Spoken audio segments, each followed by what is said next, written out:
It was late evening when the group of friends finally reached the edge of the forest.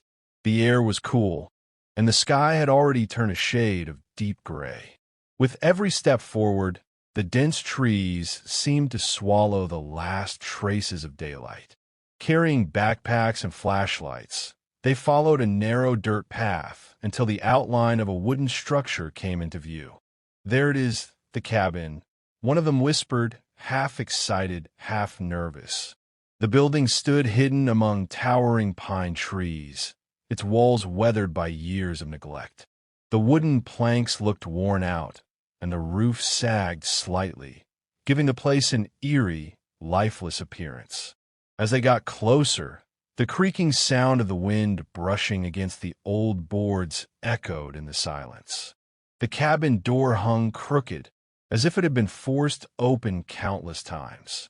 Spider webs clung to the corners of the doorway, and broken glass crunched under their boots. For a moment, they all hesitated, staring at the dark entrance that seemed to swallow light. One friend laughed nervously. "It's just an old building, nothing to worry about. Let's go inside." But deep down, none of them felt at ease. The air around the cabin felt heavier, colder, almost as if the place was alive, waiting for them to step in. When they finally pushed the door open, it groaned loudly, sending a chill through the group. The inside smelled of damp wood and dust. Old furniture was scattered around, covered in sheets of grime. A broken chair lay in one corner, and on the wall, faint scratch marks could be seen, like something had clawed at the wood long ago. They placed their bags on the floor, trying to laugh off their unease. "It's just for one night," someone said, forcing a smile. But as they looked around, the silence of the cabin felt louder than any noise. And though they didn't realize it yet, this was only the beginning of their nightmare.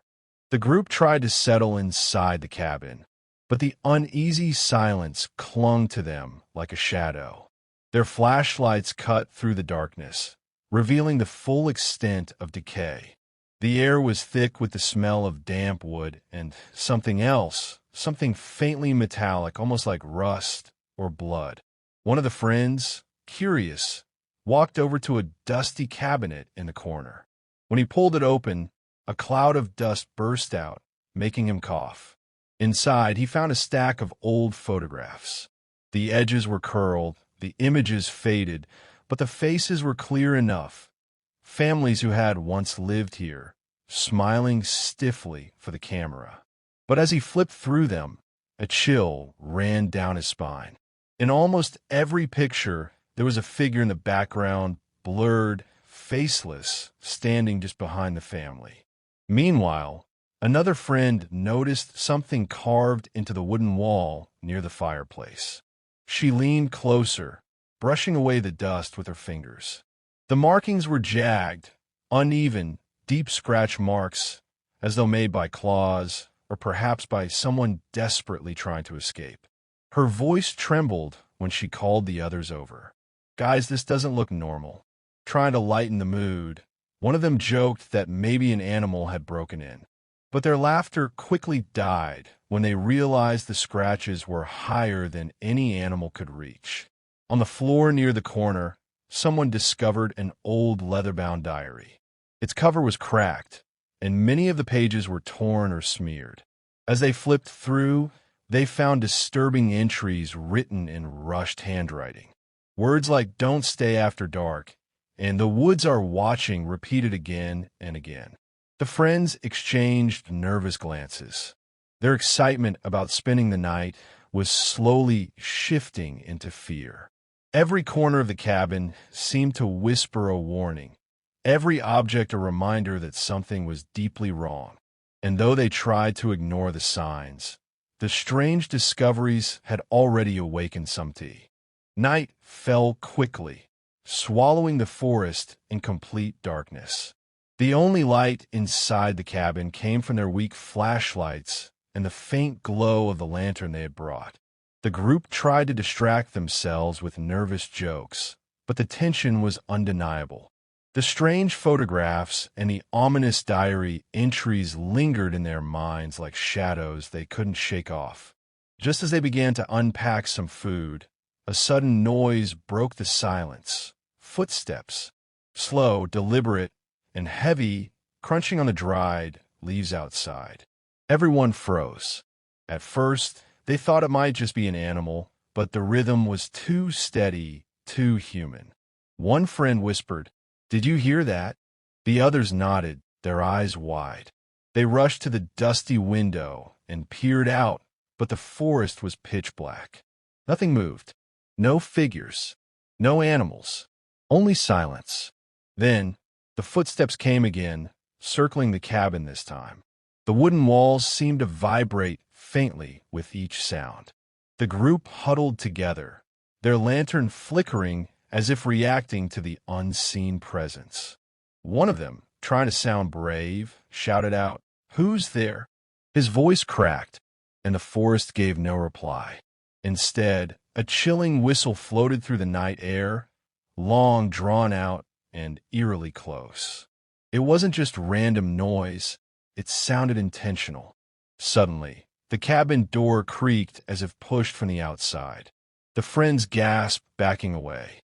For a brief second, the old wood shifted, but then it stilled. Heartbeats thundered in their ears. They convinced themselves it might just be the wind. But deep down, each of them knew those weren't the steps of the wind. Someone or something had walked around the cabin, watching them from the darkness. And though the sounds eventually faded into silence, none of them could shake the terrifying truth. The forest was not empty, and they were not alone. The group tried to calm themselves after the strange footsteps. They convinced each other it was just their imagination, or maybe the wind playing tricks. But as midnight crept closer, the atmosphere inside the cabin grew heavier, almost suffocating. The lantern flickered more often now, casting long, dancing shadows across the cracked wooden walls. Suddenly, a loud bang echoed from one of the back rooms. Everyone jumped to their feet, hearts pounding. One friend cautiously opened the door, shining his flashlight inside. The room was empty, just broken furniture and peeling wallpaper. Yet the window inside was wide open, though they swore they had shut it earlier. Cold air rushed in, making the diary pages flutter wildly. Moments later, the front door slammed shut on its own with such force that dust rained down from the ceiling. One of the girls screamed, clutching her friend's arm. "That wasn't the wind," she whispered. Whispers began to spread through the cabin, faint at first, like voices carried from far away.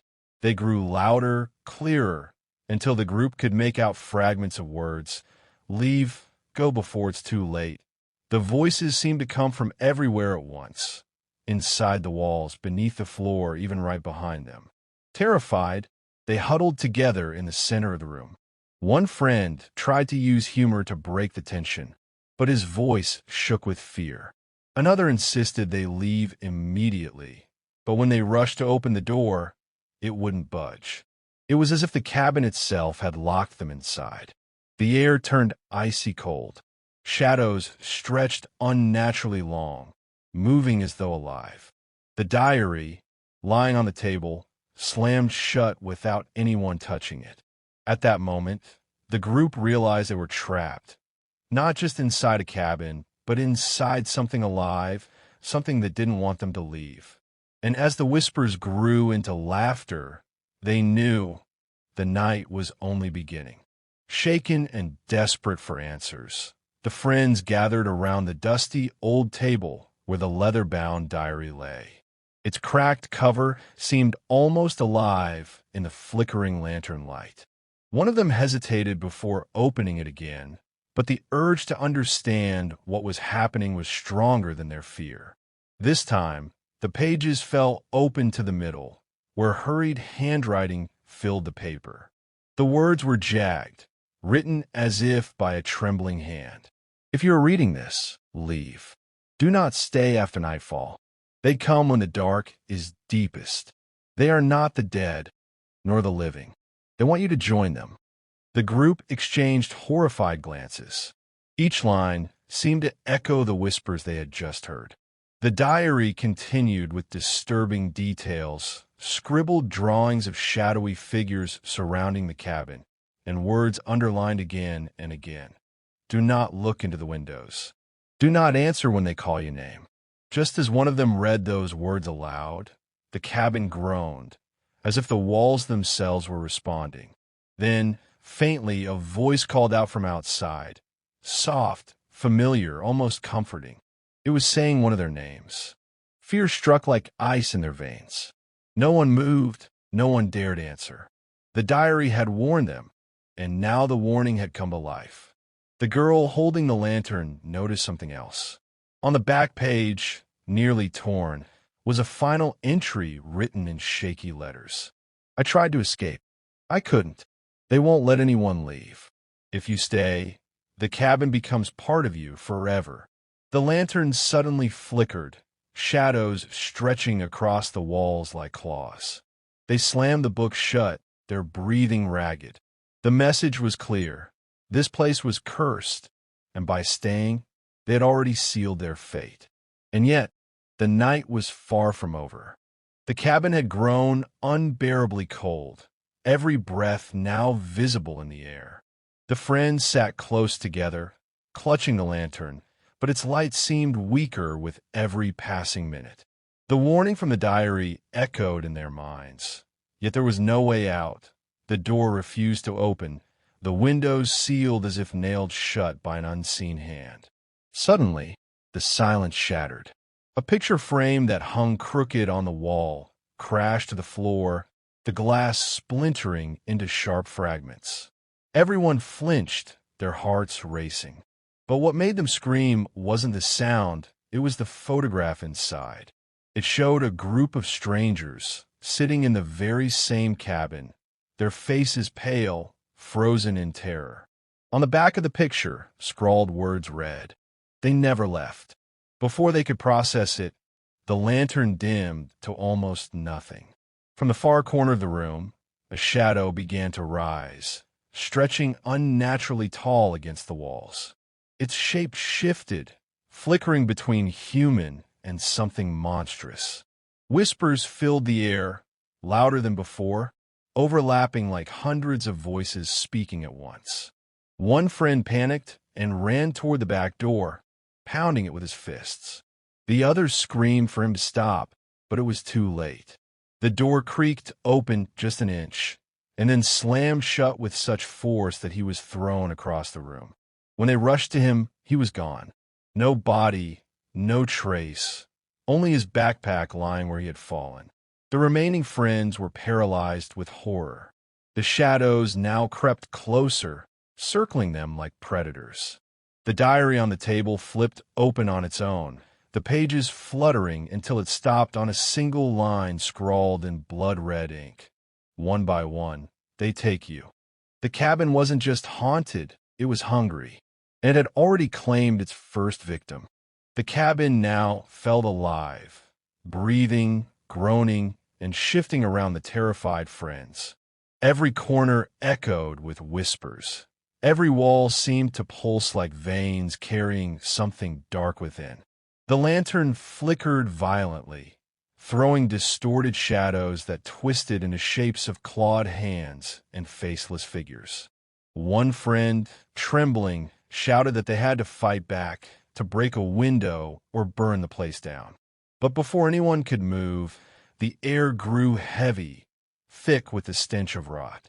The shadows suddenly merged into a towering figure, its glowing eyes burning like embers.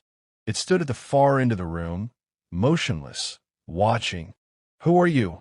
one of them whispered, though their voice was barely audible. The figure tilted its head slowly, unnaturally, and in a voice that sounded like 1,000 echoes, it replied, "You are mine now." Panic exploded. They hurled furniture against the windows, but every crash only echoed back with hollow laughter. The floorboards creaked as if hands were crawling beneath, trying to drag them down. Then, without warning, Another friend was pulled screaming into the darkness of the corner, her voice cutting off instantly, leaving behind silence. The survivors clung to each other, tears streaming down their faces. The diary flew from the table and landed open in front of them. The final page revealed itself. The cabin takes what it wants.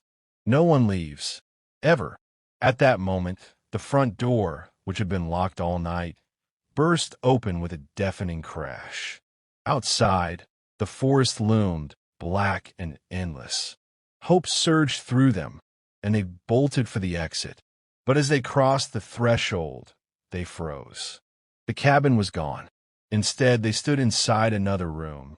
Identical to the first, the same walls, the same table, the same diary waiting on it. They hadn't escaped at all.